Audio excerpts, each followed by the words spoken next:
नमस्ते, प्रणाम। मैं हूं जीत और आप देख रहे हैं जी टाइम्स। आज हमारी उपस्थिति सनातन के शिखा माने जाने वाले जगत गुरु स्वामी अवमुक्तेश्वरानंद जी के साथ है। आज हम सीधे बात करेंगे, सीधे जुड़ेंगे हमारे चैनल पर। महाराज जी, बहुत बहुत स्वागत है। देखिए, बात यह है कि देश में पाखंडी, ढोंगी, ठग सदा से रहे हैं।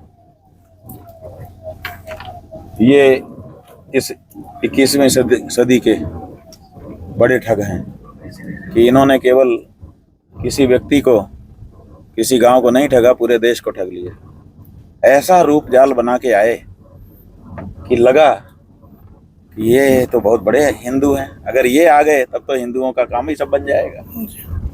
लेकिन अब धीरे धीरे इनके लक्षण प्रकट होने लग गए।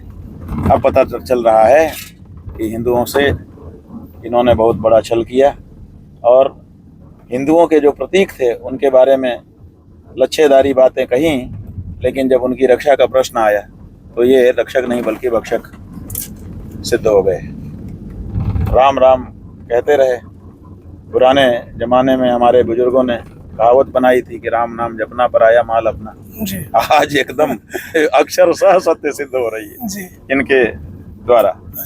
साथ ही गौ माता के बारे में कहा था, नरेंद्र मोदी को मतदान, गौ माता को जीवन दान। अब आप बताइए, 14 साल 12 साल हो गए नरेंद्र मोदी को सत्ता में, गौ माता को जीवन दान मिल पाया? नहीं मिल पाया। तो ऐसी परिस्थिति में इनकी कही हर बात झूठी निकल चुकी है, कलई इनकी खुल चुकी है। अब लोगों को इस बारे में प्रतिक्रिया सही करने की जरूरत है। तो धीरे धीरे जनता प्रतिक्रिया भी करना शुरू कर चुकी है और हम समझते हैं कि अब इनका ये मोह माया जाल नहीं चलने वाला है। 81 दिन की गविष्ठ यात्रा पर आप निकले हैं, क्या मुख्य उद्देश्य है और कहाँ तक इस उद्देश्य में जो है वो सफलता प्राप्त हो रही है? ऐसा है कि गौ माता की रक्षा का जो भाव है वो तो पीढ़ियों से हमारे अंदर रहा है। हमारे पूर्वजों ने बड़े बड़े संघर्ष किए इसके लिए। आज़ादी के पहले से ही गौ माता की रक्षा की बात प्रमुखता से उठाई गई थी। गांधी जी ने वक्तव्य दिया था कि हमारे लिए स्वराज्य भी नंबर 2 पर है, हमारे लिए नंबर 1 पर गौ माता की रक्षा है। तो गौ रक्षा के लिए लड़ाई चली, अंग्रेजों को भगाया गया, स्वराज्य स्थापित होगा तो गौ रक्षा होगी।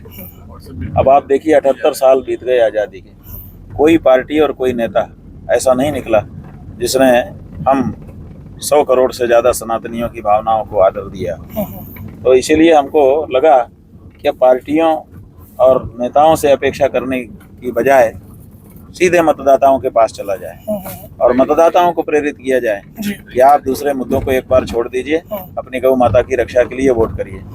तो ये बात हमने प्रयोग के तौर पर शुरू की।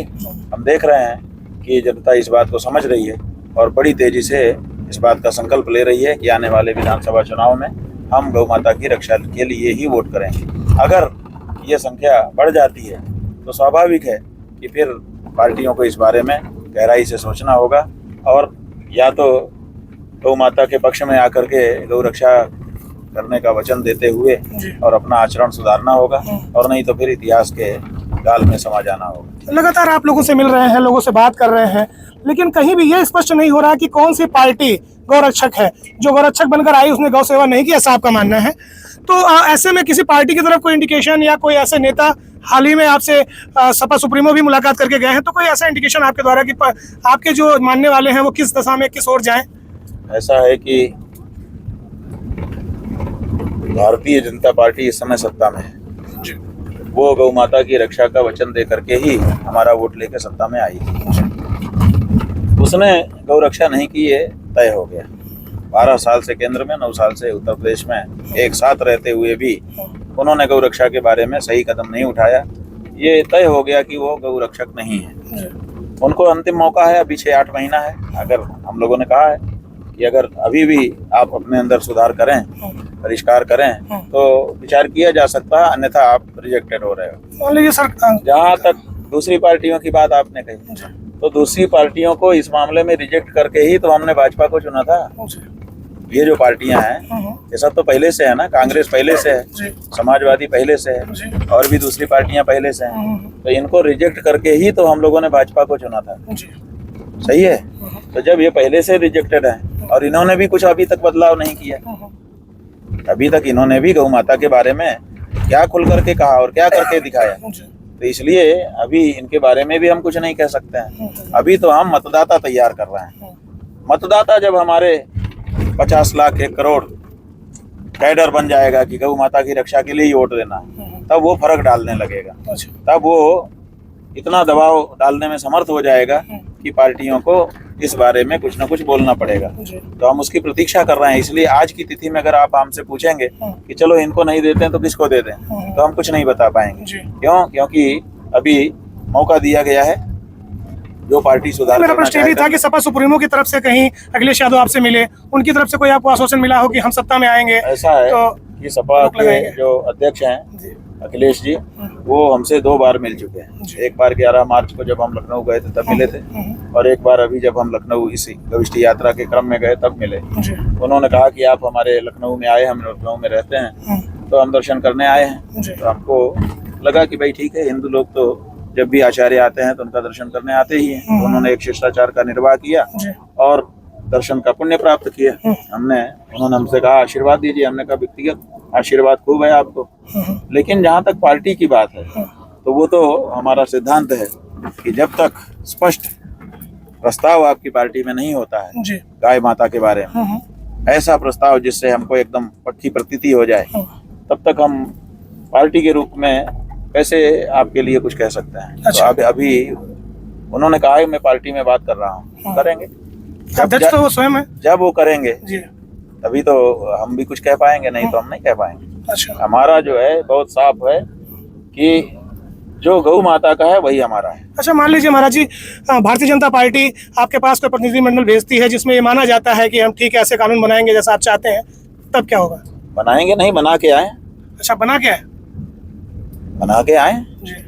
हम कहाँ मना कर रहे हैं? कितना भी गंदा व्यक्ति हो, अगर सुधर जाए तो फिर उसके बारे में विचार किया जाता है।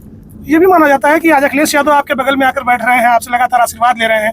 उनके शासन काल में उन्होंने भी जो है अभद्रता की थी, तो इसको कैसे देखते हैं? ऐसा है कि उन्होंने उसके लिए क्षमा याचना कर ली थी। अच्छा। बात खत्म हो गई।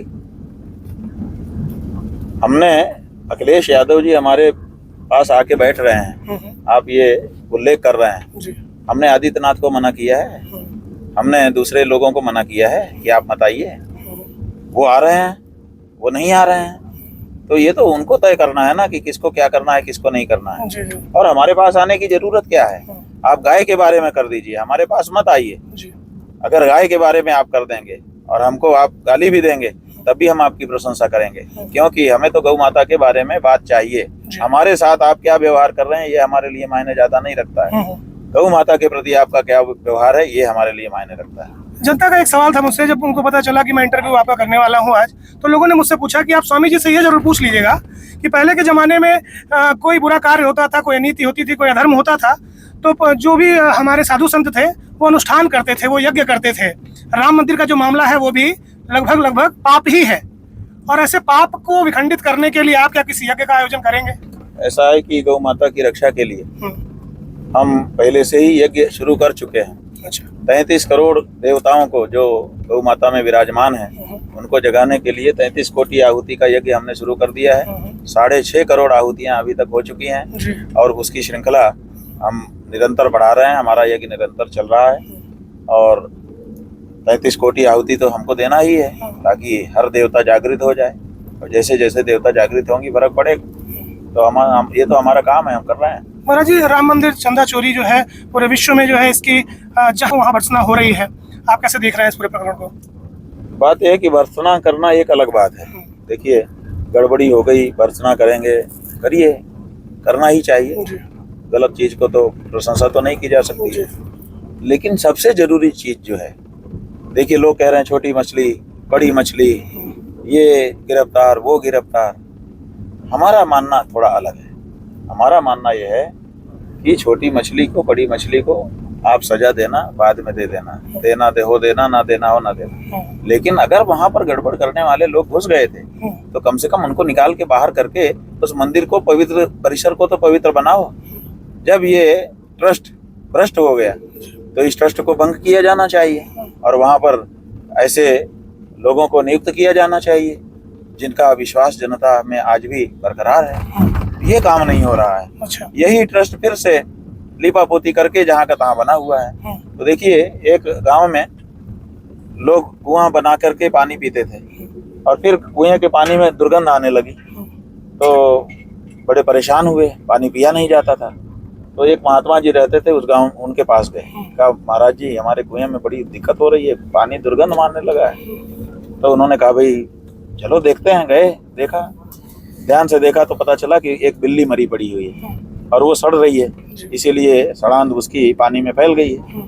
उन्होंने कहा भाई ये बिल्ली सड़ गई है इसीलिए ये पानी खराब हो गया है, ऐसा करो कि पानी को निकाल दो, ये पानी दूषित हो चुका है, तो नया पानी आएगा तो सब सही हो जाएगा। तो उन लोगों ने पानी निकाल दिया कार सेवा करके, लेकिन पानी तो जैसा का तैसा ही रहा।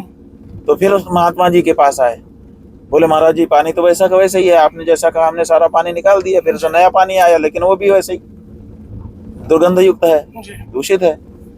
तो महात्मा जी ने पूछा ये बताओ बिल्ली निकाली कि नहीं उसमें से? बोले आपने पानी निकालने को कहा था, हमने पानी निकाल दिया, बिल्ली तो वही है। बोले जब तक वो बिल्ली नहीं निकलेगी तब तक कितना ही पानी आ जाए यही सड़ांध रहेगी। तो समझे ना आप बात को? तो इसलिए ये बिल्ली पहले निकलना चाहिए, ट्रस्ट पहले निकलना चाहिए। अच्छा। अगर ये ट्रस्ट हटेगा और नया विद्वान लोगों का, सज्जन लोगों का और पुण्य पाप को समझने वाले लोगों का, हिंदू जीवन जीने वाले लोग वहाँ पे अगर नियुक्त होंगे, हमारे देश के मूर्धन्य धर्माचार्यों का ट्रस्ट बनाया जाए, उससे वहाँ पर फिर से परिष्कार होगा। कर्मचारियों पर रिएक्शन हुआ है। नहीं, उससे कोई मतलब नहीं, वो तो सब बलि के बकरे हैं, उनका क्या है, उनकी हिम्मत नहीं है।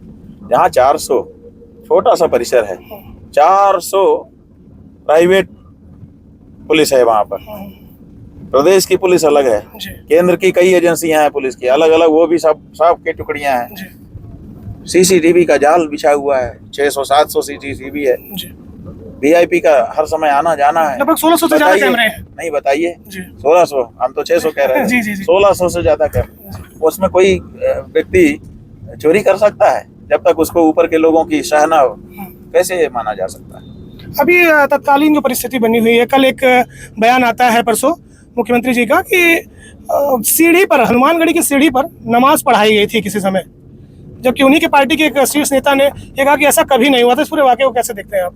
ऐसा है कि हम लोग तो 45 साल से अयोध्या जान रहे हैं, जी। जाते आते रहते हैं और लगभग सब बातें पता चलती रहती हैं। हम लोगों को तो ऐसा कोई वाकया कभी पता नहीं चला कि हनुमानगढ़ी की सीढ़ी पे नमाज हुई हो। और हनुमानगढ़ी की सीढ़ी पे तो छोड़ दो, वो जो सीढ़ियां हैं 10 इंच की हैं, 10 इंच ऐसे और 7 इंच ऐसे, 8 इंच, तो उन पे खड़े होके नमाज कोई पढ़ सकता है क्या? किसी कलाकार को बुला दो कि नमाज पढ़ के दिखा दो, वहाँ खड़ा ही नहीं हो सकता, पढ़ेगा क्या? अच्छा, वहाँ की सीढ़ी छोड़ दो, आपके आर्काइव में या आजकल तो इंटरनेट है, सब जगह के वीडियो फोटो अपलोड रहते हैं, आप उसमें सर्च करके देख लिए कि इस तरह की सीढ़ियों पे पूरे देश में कहीं नमाज पढ़ी गई हो? बताइए, कहीं नमाज नहीं पढ़ी जाती।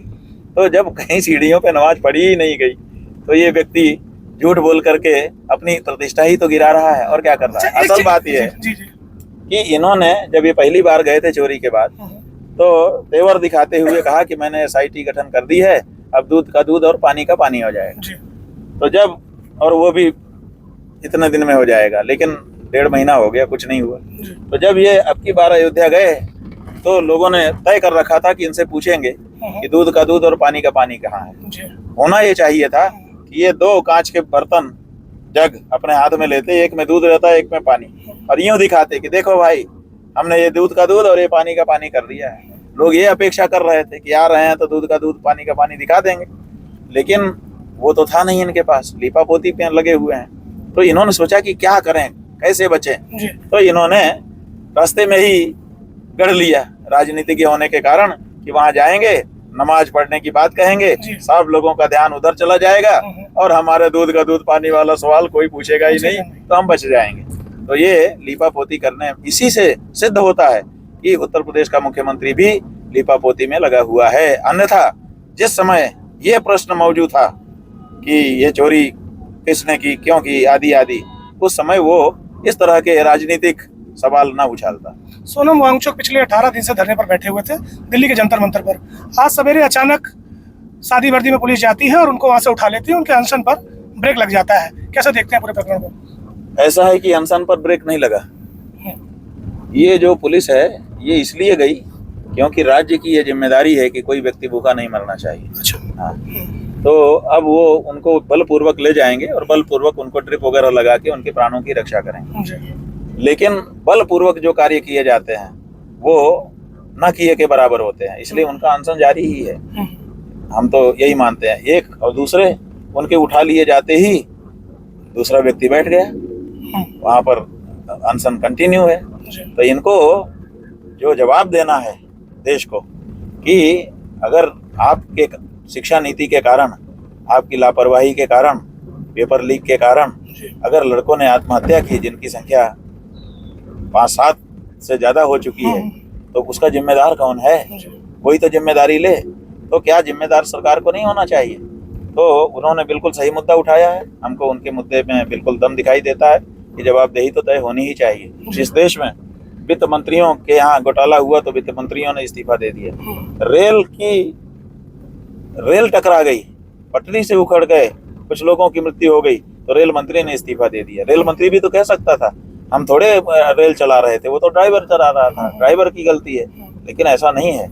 इस देश के रेल मंत्रियों ने भी रेल का एक्सीडेंट होने पर इस्तीफा दिया है जी। जिम्मेदारी उन्होंने समझी है कि नैतिक रूप से मेरी जिम्मेदारी बनती है। तो ऐसी परिस्थिति में शिक्षा मंत्री की जिम्मेदारी है। बच्चे आत्महत्या कर रहे हैं, उनके जिम्मेदार कौन है? अच्छा, बस्ती में आप आए हैं, हरैया विधानसभा से होते हुए आप बस्ती तक पहुंचे हैं, रुधौली तक। यहाँ पर जो आपके रास्ते में काफिले चल रहे थे उसके बीच हमने देखा कि समाजवादी पार्टी के विधायक, उनके नेता ही लगातार आपके साथ बने रहे हैं। अन्य दलों के लोग क्यों नहीं आ रहे हैं, क्या लग रहा है?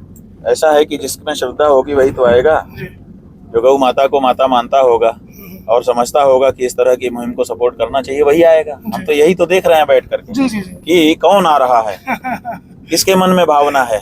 तो ये बात सही है कि हम पूरा उत्तर प्रदेश घूम चुके हैं। हमको दिखाई दिया कि ये जो समाजवादी पार्टी के लोग हैं, ये जो कांग्रेस के लोग हैं, आम आदमी पार्टी के भी कुछ कहीं कहीं, किसान पार्टी के लोग, ये सब आ रहे हैं। इनके मन में फिर भी भावना है। अभी हिंदुत्व तो इनका बचा हुआ है। भाजपा वाले का हिंदुत्व बिल्कुल, भाजपा वालों ने गौरक्षक दल भी बनाया था और लगातार इस पर प्रयास भी जारी थे। कई बार मॉब लिंचिंग भी हो गए हैं गौरक्षा के चलते हुए। तो ऐसा कहना कि बिल्कुल नहीं है, ये कहाँ तक सही है आपके शब्दों में? बात यह है कि गौ माता की रक्षा के लिए जब कोई मुहिम चल रही है तो उसमें क्यों नहीं सम्मिलित हो रहे हैं? बताइए। उसमें सम्मिलित होना चाहिए उनको। अपनी बात आकर के उनको भी कहना चाहिए, जैसे आप बता रहे हैं। देखिए, आप तो पत्रकार हैं, आपने कहा कि उन लोगों ने मॉब लिंचिंग की है, माने गाय को बचाने के लिए ही तो मॉब लिंचिंग की, उनके दृष्टिकोण के अनुसार कि हम गाय को बचा रहे थे, इसीलिए हमको गौ हत्यारे को मारना पड़ा। जो भी टपली मारी, जो भी प्राण लिया, जो किया, लेकिन उसका उद्देश्य किसी को मारना नहीं बल्कि गाय को बचाना था। तो वो भी गौ बचा रहे हैं। लेकिन सवाल ये है कि अगर वो गौ बचा रहे हैं और हम गौ माता की रक्षा के लिए ही निकले हैं, तो हमारे पास आके खड़े होकर के, या ना हमारे पास आके अपनी जगह से ही कि भाई गाय के बचाने की बात तो इनकी ठीक है, हाँ इनके और हमारे तरीके में अंतर है, इसलिए हम इनके पास नहीं, कुछ तो कहते हैं। लेकिन कोई बोल रहा है? कोई बोल भी नहीं रहे हैं। इससे क्या पता चलता है? इससे यही पता चलता है कि अच्छा, सबसे बड़ा प्रमाण आपको हम बताते हैं जो इनके गौ माता के प्रति दुर्भाव को दर्शाता है। वो ये है कि मुसलमानों ने ये गजब का निर्णय लिया इस बार बकरीद पर। उन्होंने कहा कि हम गाय को ना खरीदेंगे ना काटेंगे। ठीक है, इसके कारण पूरे देश में लाखों गायें बच गईं, क्योंकि एक ही दिन में जगह जगह पे लोग गौ कशी करते थे, जिसके कारण लाखों गायें काटी जाती थी। तो इनके एक निर्णय के कारण लाख गाय अगर बच गई, तो बताइए जो असली हिंदू होगा उसको लाख गाय के बचने की खुशी होगी कि नहीं होगी? हुई क्या भाजपा को? भाजपा के एक नेता का वक्तव्य दिखा दिए कि बड़ा अच्छा हुआ। एक किसी का वक्तव्य सुना आपने? एक नेता का, दक्षिण, उत्तर, पूर्व, पश्चिम, केंद्र, कहीं से कोई बोला? किसी को खुशी हुई? एक नेता केवल आदित्यनाथ बोला, लेकिन उसने भी खुशी नहीं जाहिर की, बल्कि जिन लोगों ने यह निर्णय लिया था उनको पशु बुद्धि कहने के लिए बोला। देखा कि नहीं आपने? तो बताइए, हमारी 1 लाख गाय अगर किसी निर्णय से बच जाती है तो हमको खुशी होनी चाहिए कि नहीं होनी चाहिए? लेकिन ये नहीं हुई इनको। इसी से पता चलता है, अगर ये गौ भक्त होते तो इनको खुशी होती। अच्छा महाराज जी, मैंने आपके एक इंटरव्यू में सुना था, आपने योगी जी को संत नहीं माना। वो भी एक मठ से आते हैं, दास नाथ संप्रदाय के हैं, फिर भी वो संत नहीं है, ऐसा कैसे कह सकते हैं? अरे भाई, संत होने के लिए कुछ शर्त होती है कि नहीं होती? बताओ, कुछ शर्तें होती हैं कि नहीं होती? होती ही है। कुछ भी होने के लिए कुछ शर्तें होती हैं। आप पत्रकार हो तो आपके पत्रकारों का भी कोई एथिक्स है, आपको उसको पालन करना पड़ेगा। आपका वो जो बिहार में चला गया था एक, है ना, स्टिंग ऑपरेशन हो गया था, वो पत्रकारों के एथिक्स पे सही नहीं निकला, आज तक उसकी निंदा होती है। तो आपको भी एथिक्स मानना पड़ता है, नहीं तो आप पत्रकार नहीं कहे जाओगे। तो साधु होने का भी, सन्यासी होने का, योगी होने का भी एक एथिक्स होता है। बात यह है कि हमारे यहाँ जो व्यक्ति घर बार छोड़ देता है वो संसार छोड़ देता माना जाता है कि इन्होंने संसार छोड़ दिया, तो फिर लौट करके किसी सांसारिक पद पे वो कभी नहीं बैठता है। तो ये जो मुख्यमंत्री का पद है ये क्या है, सांसारिक पद है कि आध्यात्मिक पद है? बताओ। सांसारिक पद। सांसारिक पद है ना। तो जब आप संसार छोड़ चुके तो सांसारिक पद पे क्यों बैठे? जब आप, इसका मतलब कि रिवर्स हो गया। लेकिन महाराज जी इसका मतलब कि आप रिवर्स आ गए। आप जहाँ थे वहीं चले गए। आप संसारी हो, आप अजय सिंह बिष्ट हो असल में। अगर इनके संप्रदाय में दम होता ना तो जिस दिन ये मुख्यमंत्री के पद पे गए थे उसी दिन इनका कपड़ा इनका संप्रदाय छीन लेता। लेकिन डर गए हैं वो मुख्यमंत्री पद से, इसीलिए चुप हैं। लेकिन आगे चल के जैसे ही ये मुख्यमंत्री पद से हटेंगे इनके संप्रदाय के लोग इनका कपड़ा छीन लेंगे। महाराज जी, लोग ये भी कयास लगा रहे हैं कि आप जो 81 दिन तक जो है ये अपना अभियान चला रहे हैं, ये कहीं ना कहीं राजनीति से प्रेरित है। इसको कैसे देख रहे हैं? नहीं, इसमें क्या राजनीति है बताओ, हमको समझाओ। लोगों को जोड़ना, उसके बाद उनसे आह्वान करना और आपके अनुयायी जो है उसी दल को वोट दे देंगे, तो इस तरह से आपको। नहीं, हमारे अनुयायी किस दल को वोट दे देंगे आप बताइए? हमने तो अभी किसी दल का नाम ही नहीं लिया। आपने हमसे कितने विस्तार से पूछा और हमने एकदम साफ कहा कि हमारी शर्तों पे जो आएगा उसी को हम वोट देंगे, क्योंकि हमें तो गौ रक्षा करानी है, हमें किसी से संबंध पिंग नहीं बढ़ानी है, किसी से प्रेम भाव नहीं करना है। तो हमने जब इतने साफ आपको बता दिया, आप बताइए इसमें कहाँ राजनीति है? हमारा 81 दिन में कोई वक्तव्य दिखा दीजिए। इनका तो IT सेल बैठा है, हमारे हर वीडियो के इनके यहाँ मीमांसा हो रही है, तो अभी तक तो ये पकड़ के नहीं ला आम जनमानस एक चीज देखकर और हतप्रभ है, लगातार आपके वीडियोस देखते हैं, लगातार आप चैनलों पर बने रहते हैं, आप डरते नहीं हैं, इतनी मुखरता से आप अपनी बातों को रखते हैं।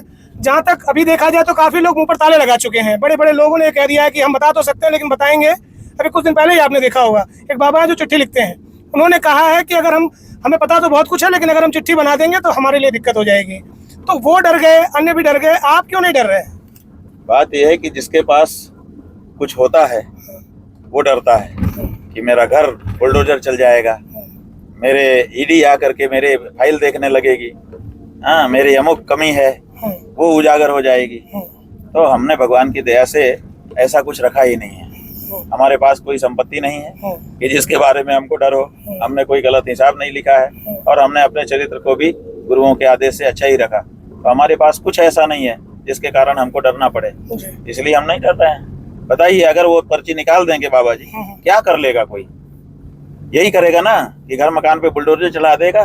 तो तुम जब बाबा हो गए, साधु हो गए, महात्मा हो गए, तो तुमको चल जाए बुलडोजर, क्या फर्क पड़ता है? तुम पेड़ के नीचे रह लेना, हम तैयार हैं। हमको देखिए, इसी यात्रा में हम कन्नौज पहुंचे तो आदित्यनाथ के अधिकारियों ने वो जो 600 करोड़ का मालिक था, वो जिसके यहाँ रात रुकने वाले थे, बड़ी व्यवस्था कर रखी थी उसने। लेकिन जितना बड़ा आदमी होता है उतना ही डरता है, तो उसके यहाँ जा करके डरा दिया, वो डर गया। तो डर गया तो हम तो फुटपाथ पे रह गए कि नहीं? हमने आराम से, हमने कहा हम तो साधु हैं, जब जैसा तब तैसा। बस्ती में पता चल रहा है अपनी वैनिटी में ही रहेंगे, जब जैसा तब तैसा, नहीं तो साधु कैसा, है कि नहीं? तो हमने तो अपना बिता लिया, हमें कोई दिक्कत नहीं हुई। तो उसको आप डराइए जिसको दिक्कत हो कि हम कहाँ सोएंगे, हम क्या खाएंगे, हम क्या पहनेंगे, हम क्या ये करेंगे। हमें ऐसा कुछ नहीं है, हम तो हर परिस्थिति में जब जैसा तब तैसा। जाहि विधि राखे राम ताहि विधि रहिए, सीताराम सीताराम सीताराम कहिए। तो इसलिए हमको डर नहीं लगता, क्योंकि हम हर परिस्थिति के लिए मानसिक रूप से पहले से ही तैयार हैं और हर परिस्थिति में हमको आनंद आता है, हमको किसी परिस्थिति में कोई कष्ट नहीं। हमको जुड़ने के लिए बहुत बहुत धन्यवाद। अच्छा भैया, आप लोगों ने भी इतने सारे जनता के सवाल पूछे जी, और अच्छे से ही पूछा जी, अच्छा लगा हमको, बहुत बहुत धन्यवाद। तो ये थे स्वामी जी, आप लगातार इनको सुन रहे थे। जल्द जुड़ूंगा अगली एक्टिविटी के साथ, तब तक के लिए नमस्कार।